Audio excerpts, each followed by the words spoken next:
Hi viewers, this is Dr. Jana, and in this video lecture today we will be covering the fundamentals of data structure in C.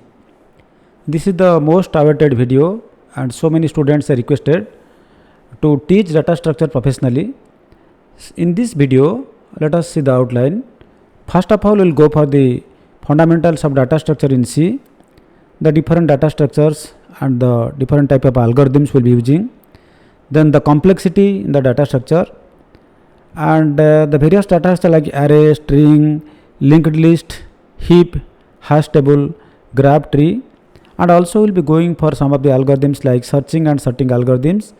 And in the advanced data structures we'll be seeing the fundamentals of AVL tree, red black tree, B tree and B plus tree.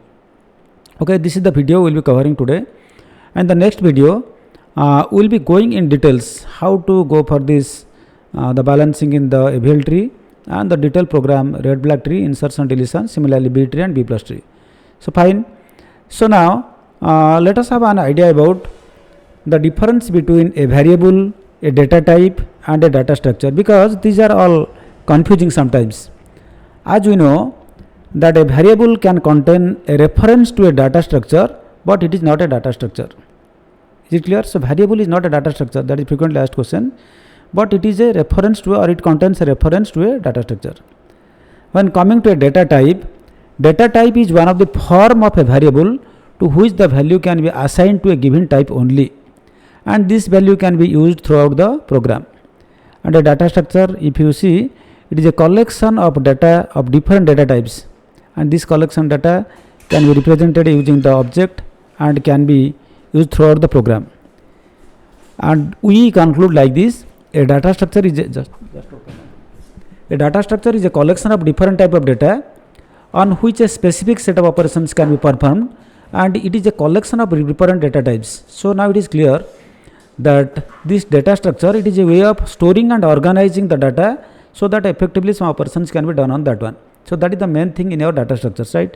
So in the data type, data structure and variables, all the things I think it is clear now. Then what is the necessities of this data structure? See, an increase in the size of the data has necessitated the efficient use of data structures in computer programs.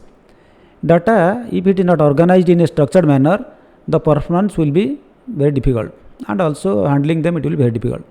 So for a hassle-free operation, it is always important to organize it so that easy and effective operations can be carried out by computer programs. That is the main thing in our data structure. It is not only organizing and storage data, so effectively managing, and so that all the operations can be done effectively. If the data elements are organized in sequential order, then we call it the linear data. Sequential means previous, now and next, sequentially. Okay, next like that. Whereas if the data elements are arranged in a non-linear way, that means somewhere here, some maybe in other location, in this room, other room, like that. It termed as the non-linear data structures, right? So you can see our array like that. These are all the linear data structures. You clear?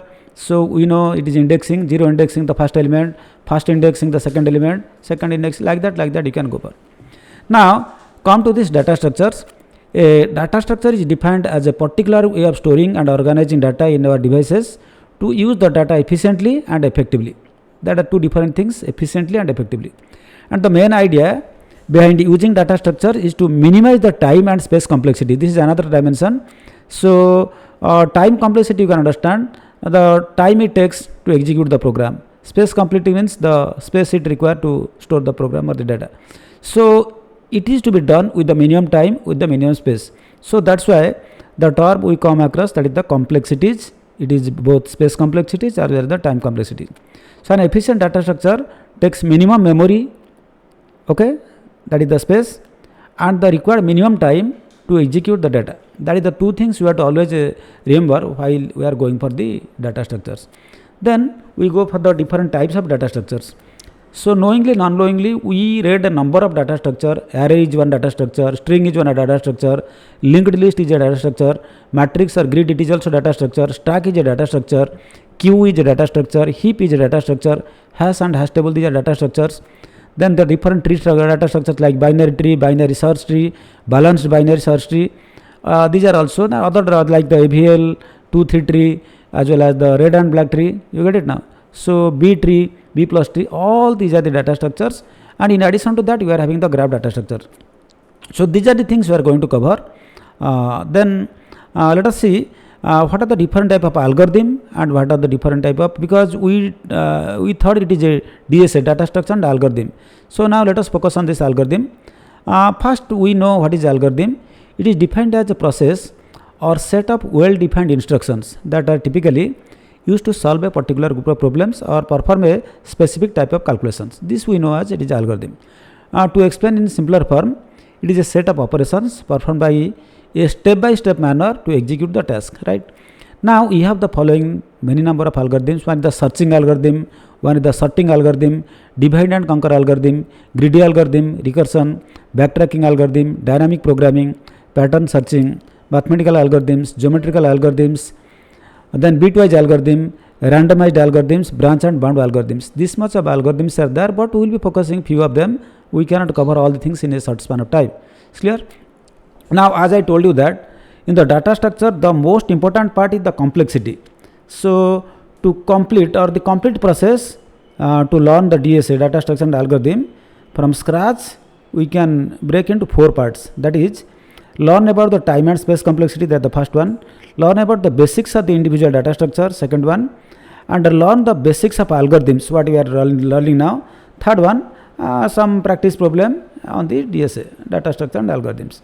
Now, this complexity, as I told you that these are of 2 types. One is the time complexity, second one is the space complexity. Time complexity, it is used to measure the amount of time required to execute the code. That you can easily understand, this is the time complexity. So more the time takes, it is more complex. Space complexity, the space complexity means the amount of space required to execute successfully the functionalities of this code. So these are the things we elaborately we see it here now. Now see, both of the above complexities are measured with respect to the input parameters. What is the input parameter? Based on that we can go for the space complexity or the time complexity. But here arises a problem. The time required for executing a code depends on several other factors such as the number of operations performed in this program, or the speed of the device like your CPU, and the speed of the data transfer, okay, the data bus and all the things. It is being executed in an online platform. Then this entire things we divide into, we call it the asymptotic notations. This asymptotic notations is a mathematical tool that calculates the required time in terms of input size and does not require the execution of the code. There are 3 asymptotic notations. One is the big notation, then is the omega notation, then is the theta notation, big zero notation, omega notation and theta notations. So no, these are the different type of complexities. Big O notation is specially described the worst case scenario. Big zero, it is worst cases, and omega notations, big zero is written as O, and omega notation, that is the ohm, just like you can see. This is for best case scenario, and theta notation, it is for the average complexity. Okay, so 3 are there. One is the worst case, that is the big zero, then or big O, whatever you say, and omega notation, that is for the best cases scenario, and theta, it is for the average cases. Now let us have a diagram. For this we can clearly understand. You see, the order 1 is the best case, order of log n, it is the good, and order of n is the fair. But if you see order of n into log n, that is bad, and the remaining, these are the worst. That means order of factorial n, order of c to the power n, order of all the things are there, right? Now if you see here, if the input size is represented in the x-axis and the complexity, running time complexity, etc., it is represented in y-axis, you see order of n is just, it is on the x-axis. Similarly, order of log n, it is just nearer to that one, and order of n also, it is just closer to this x-axis. Remaining are away from that one. So these 3, you can see the different color. One is the bottom is blue, and just above this the red, and this is the green. These 3 the best, good and fair. So these are the complexities. So we cannot achieve order of 1 always. So we stick on to the order of log n, and order of n also it is fair. Okay. So now let us go for the different type of data structures. As I told you that we studied a number of data structures. Even if in C part also we studied about arrays. Okay. So array is a data structure. The most basic, yet it is the most important data structure, it is the array.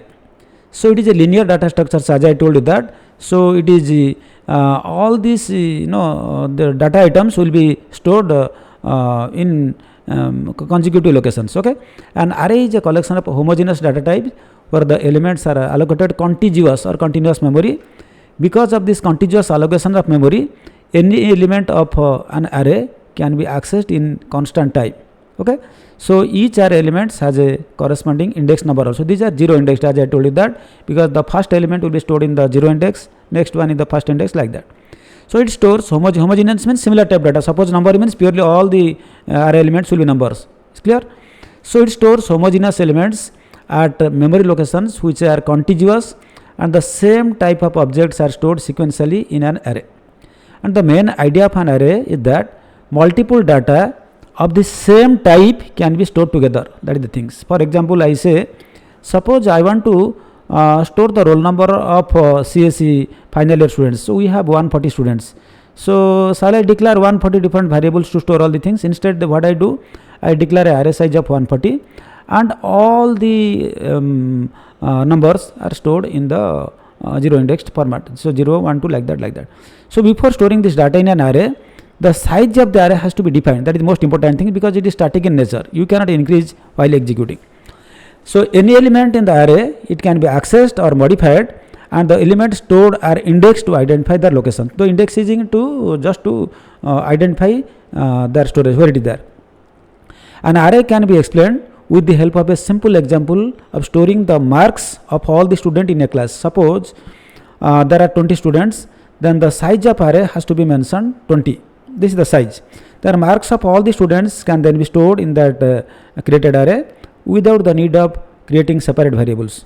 So for marks for every student. So simple traversal of the array can lead to the access of the elements. So this is the example of array. You can see the diagram. From this we can, you see, suppose we have the elements like 2, 4, 10, 5, 15. These are the data elements we want to put it there. So in that case, what would be zero index? So 2 will be put at the zero index, 4 at the 1 index. So this is the array index, and this is got the array elements, right?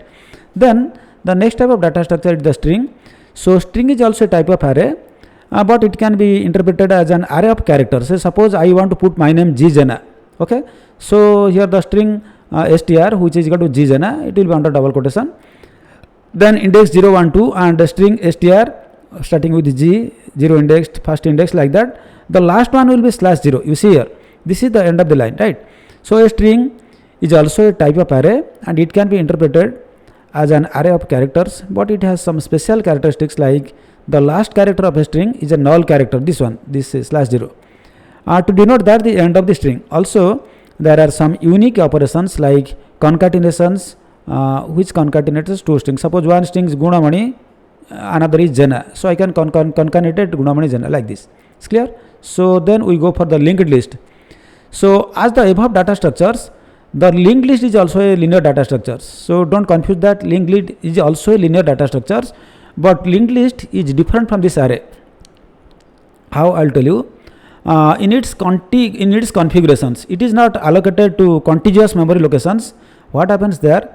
The array, suppose I defined the number of students in CS department is 120. That is in first year. And in the second year, some lateral entry students they joined 20. But the size already defined 120. You cannot increase here now. But linked list you can increase at the time of working also. Why? Because they are not taking contiguous memory locations. They are stored in different places, and a link is given to the next one. Like that you can see here. That I will explain now.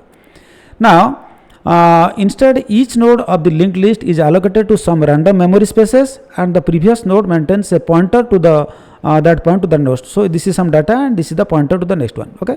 So no direct memory access of any node is possible, and it is also a dynamic. The previous are static; these are dynamic. That is, the size of the linked list can be adjusted. It can grow and shrink at any time. Okay. So this is the thing linked list, and we have a number of linked lists that we will study afterwards. And the linked list is that type of data structure where separate objects are stored sequentially. Okay, and even objects stored in the data structures will have the data and a reference to the next object, and the last node of the linked list has a reference to null. This is the things you have seen there in the diagram. The first element of the linked list is known as the head of the linked list, right? So there are many differences between the linked list to the other type of data structure. These are in terms of memory allocation, the internal structure of the data structure, and the operations carried out on the linked list. Fine. So getting to an element in a linked list, it is a slower process compared to that array. Why? Because there consecutive memory locations data is there, data items are there. Here it may be at different locations, and a pointer is given. That pointer concept is there also. Array has the indexing upon elements to help in locating the elements. However, in the case of linked list, the process has to start from the head and traverse through the whole structure until the desired element is reached, because first has a pointer to second, second has pointer to, so it has to traverse all the data items. In contrast to this, the advantages of using linked list is that the addition or deletion of elements at the beginning can be done very quickly. That okay, and the another part is that array is static, but here it is not static, right? Then there are three type of linked list, as I told you that. One is the single linked list, second one is the double linked list, third one is the your circular linked list. Fine. Now let us see this single linked list. This type of structures has the address or the reference of the next node. What is the difference I am telling you? See this one. So that is unidirection, A to B, B to C, C to D. But in case of double linked list, you see, so A is connected to B, and that means A can traverse to B, B can traverse to A. Similarly, B to C, C to B. So the link is in both sides. That is the double linked list. Okay, that you can understand. Then other theory part you see. In single linked list, this type of structure has the address or the reference to the next node stored in the current node. So next node address is stored in the current node. Therefore, a node which is at the last has to has the address and reference as a null. So last one has the address as null. Then coming to the double linked list, as the name suggests, each node has two references. That means one is forward, one is backward, like that. Okay, one reference directs to the previous node, while the second reference to the next node. So traversal is possible in both the directions, as a reference is available for the previous nodes. Also, explicit access is not required for the deletion, right? Then the linked list, which is circular. The nodes in a circular linked list are connected in a way that a circle is formed, and as the linked list is a circular, there is no end. That means there is no null question, and this type of linked list can follow the structure of both singly and doubly. So circular linked list can be implemented for singly and doubly both, and there is no specific starting node, and any node from the data can be the starting nodes. The reference of this last, so these things, that means here there is no starting node for A and there is no ending, null is not there. So A to B, B to C, you can go. It is a single circular list. Double also you can give it both like this, right? Then what is the properties of the linked list? So the access time is order of n. Order of n, I think it is good, and searching time also order of n, and adding element is best, order of 1, and deleting element is the order of 1. That is the best. Okay, so these are the things we can take it there. Okay, now another data structure is the matrix or grid. A matrix represents a collection of numbers arranged in an order of row and column. You can see, so 1 2 3 these are rows, and 1 4 7 2 5 8 3 6 7 these are the columns. So it is there enclosed in a square bracket, right? This is the matrix grid representation. Then the next data structure we come across, that is the stack. Stack, as you know, it is a linear data structure which follows a particular order, that is last in first out. You can see it is just a container. You can see it here. Here I am putting A, on that I am putting B, next I am putting C. So two operations, push is for putting inside and pop is taking out. Okay, so push means, suppose initially A B is there, I want to push C, I push C. Suppose I want to take out C, that the pop. This is push and pop operations. Okay, then this is the last in first out, or the first in last out. The extractions can be carried out only on the last added. So last added is C, the extraction we can extract C. You cannot directly extract A. So extract A, first you take C or pop C, then pop B, then pop A, right? So properties, adding element is order of 1, and deleting element order of 1, and accessing time is order of n. That is the worst case, right? So only one end allows inserting or deleting. So insertion, deletion will be done there. This is closed and this is only open. Then we go for another, that is the queue. The queue is also a linear data structure which follow the first in first out approach in its individual operations. Queue is the type of data structure where the elements to be stored follow the rule of first in first out, okay, FIFO, and the particular order is followed for performing the required operations over the elements also. The difference of the queue from that of the stack lies in the removal of an element, where the most recently added object is removed in the stack. Stack means the last one, we can take it. Whereas in the case of queue, the element that was added first, that only can be removed, right? First. And both the end of the data structures is used for the insertions and removal of the data. And the two main operations governing the structure of the queue are NQ and DQ. Okay, NQ refers to the process of where inserting an element is allowed, and DQ refers to the process where removal of the elements is allowed, which is the first element. Okay, you got it now. So these are the some of things. Next we come to you can see the queue operations here. So this is called the NQ. I am inserting data here. 8 is inserted, then 9 is inserted, and this is the DQ process. Here it is to removed here. Okay, so first 2 was removed here, then 3, like that. Okay, so where it is we are removing all these things DQ, this is the front or head, and where you are inserting here is the back or tail or whatever things here also we say. And the properties of queue already I told you. Then heap is a special tree based data structure in which the tree is a complete binary tree. Okay, that we will study about the binary tree. There are two type of heaps. One is the max heap and the mean heap. So you see in this heap, in max heap, the value of the root node must be greatest among all the child nodes, and the same thing must be done for the left hand right subtree. But in case of mean heap, in this heap, the value of the root node must be the smallest among all the child nodes, and the same thing must be done for the other many. Okay, you can see it here. This is a mean heap and max heap. So I hope today we cover up to this one, and hash onwards we'll cover in the next video. Thank you for watching this video. If you feel free, and if you find it is useful, refer to your friends also, and don't forget to subscribe this channel also. Thank you once again for this attending this video. Have a good day. Thank you.